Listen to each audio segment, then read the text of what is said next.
I am in Nelsonville, Ohio, I believe, in Wayne National Forest. And in this video, I'm just going to be exploring around, seeing some historic sites, some abandoned stuff. So it's going to be pretty cool. And I am outside of the abandoned Star Brickworks here in Nelsonville. This was a world famous style of brick that was produced here. And they have like the old brick kilns and stuff. So we're going to go check this out first. Here's some examples of Nelsonville bricks built in 1880, and it is preserved as a park now. Really, there isn't that much left of it. On the sign coming into town, it says that Star Brick was a world famous brick, so you could probably find bricks all over the place. You may not know it, but they were made right here. There's a lot of overgrowth here.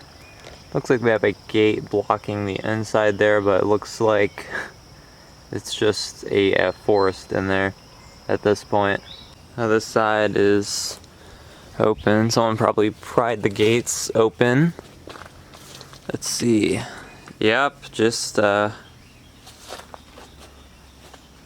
garden, seems like.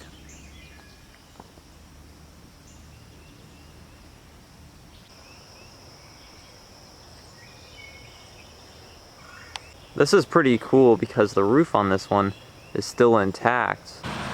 Head inside.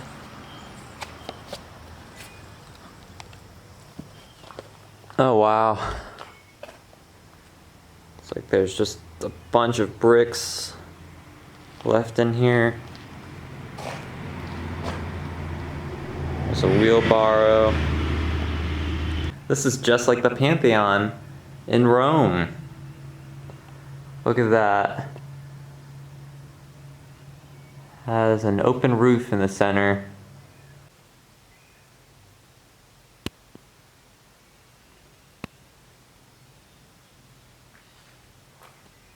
So in summary, if you come here, this place just has a lot of bricks. I assume these may have been the furnaces for the bricks that are now filled in with bricks.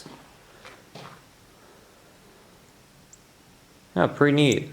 Really fascinating structure. There's also this big furnace, chimney fireplace thing. This might have been the actual kiln for it. So we'll try to take a look inside. Alright. These might have been the handles for the cover of it. Pretty interesting little stop.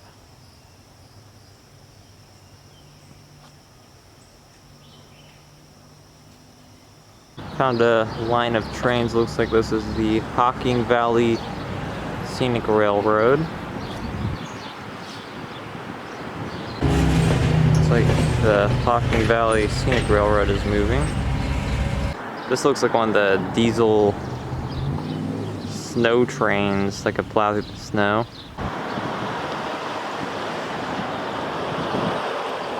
Wow, this one may have been used on the Baltimore and Ohio Railroad.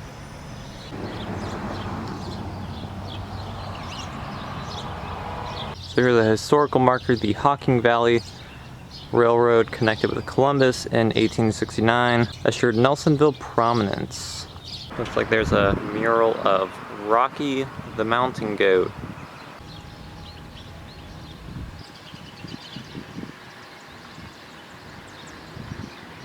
Alright, now I may be walking along a private drive. There is a gate, it was closed. So I'm not exactly sure if I'm supposed to be up here. But we're gonna go try to see something really cool. Alright, we've made it. This is the Nelsonville Cross. So this cross was built by Walter Bud Schwartz for his wife Betty, who passed away, and also to God.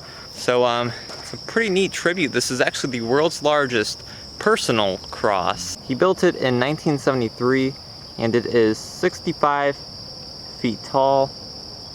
There's the old marker there. Here's a plaque by Schwartz. This also claims the distinction of being the world's largest monument in the shape of a cross to a woman. And the cross overlooks the town of Nelsonville.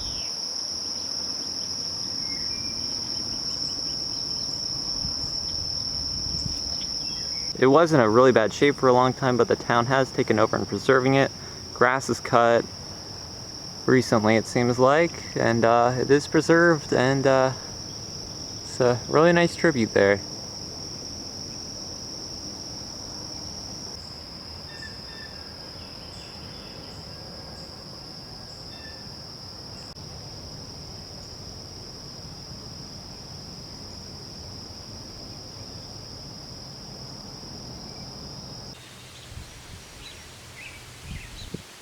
Alright, now I am in Portland, Ohio, and I am at the Buffington Island Battlefield State Memorial, and this is where Morgan's infamous raid came to an end. This is the only significant Civil War battle that took place in Ohio.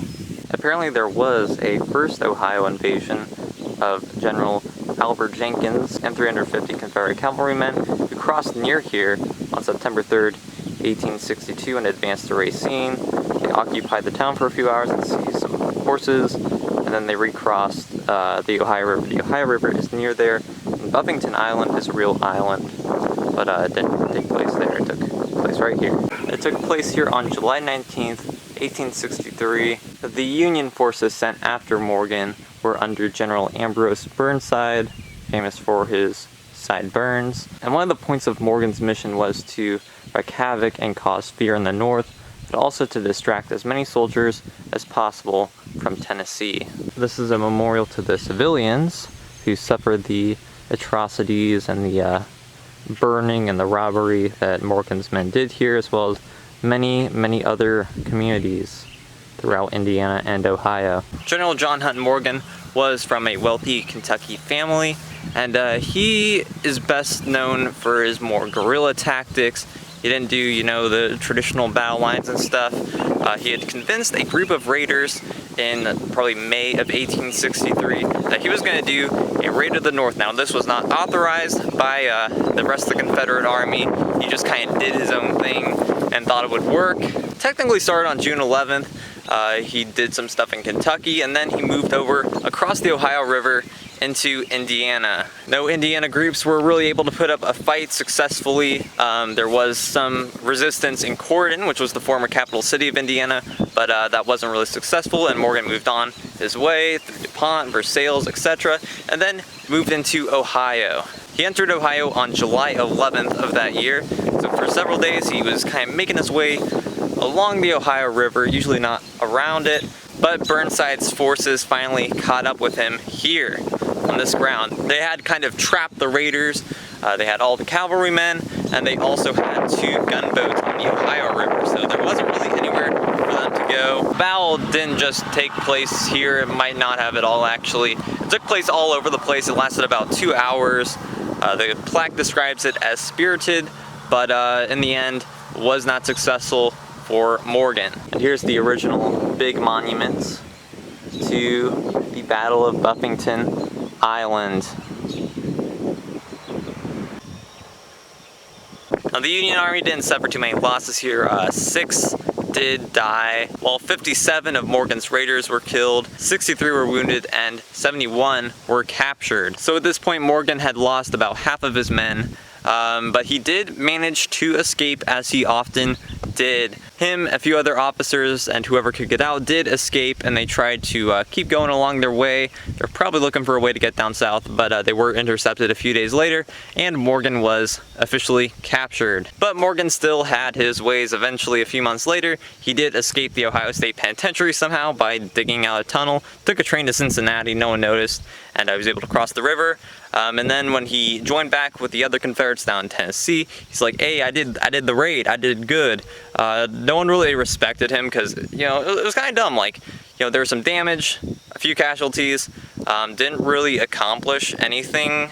And then in 1864, Morgan was shot dead in Greenville, Tennessee. But in these fields was the climax of General John Hunt Morgan's military career. It was also the end of the most extensive raid of the northern United States during the Civil War. But one of those 6 Union losses was a significant one. Major Daniel McCook was mortally wounded in this battle and later passed away. And he was the oldest brother of the Fighting McCook family from Ohio. He fell mortally wounded at a point about 1 mile south of this monument and died the next day on a gunboat bound for Cincinnati. The McCooks were pretty well known in Ohio. And you know, it's always sad when you have, you know, your whole family goes in to join a war and so many of them end up getting killed. This is pretty neat. They have an Adena burial mound that you can climb up. And here's the panoramic view from the mound of where Morgan's raid ended.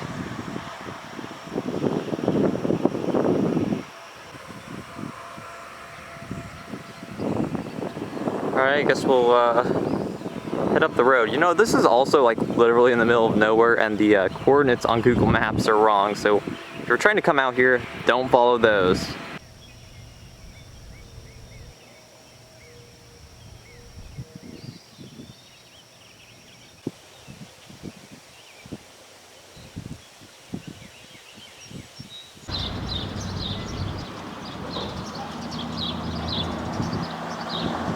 Now in the small riverfront town of Pomeroy, Ohio. I just went to try and find an abandoned cemetery on a hill. Unfortunately, it wasn't successful.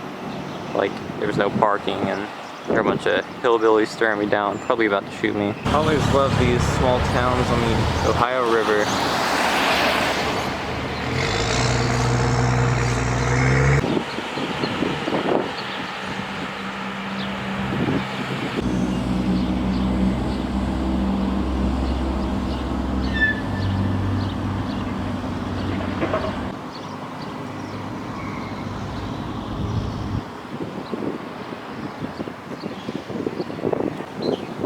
It's a cool bridge down there.